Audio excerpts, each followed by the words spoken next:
ராமலிங்க சுவாமி சின்ன வயசு. அவங்க அப்பா காலம் ஆயிட்டார், அம்மாவும் காலம் ஆயிட்டாங்க. அண்ணன் வீட்டுல உட்கார்ந்து படிச்சுக்கிட்டு இருக்காரு. படிக்க மாட்டேன்னுட்டார். ஏன்?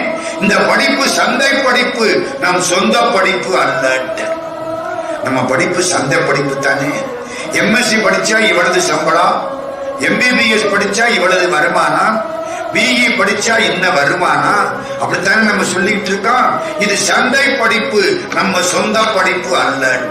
அண்ணனுக்கு கோபம் வந்துருச்சு. இந்த ராமலிங்கம் படிக்காம ஊருக்காட்ட சுத்திக்கிட்டு திர்றான். இனிமே இவன் வந்தா சோறு போடாது, வெளியில வரட்டு. யாரை? ஆயிரக்கணக்கான மக்களுக்கு 100 வருஷத்துக்கு மேல அணையா அடுப்பு வச்சு சோறு போட ஒரு பிள்ளைக்கு வீட்டுல சோறு கிடையாதுன்னு சொந்த அண்ணன் சொல்லிவிட்டாரு. அதுதான் விதி.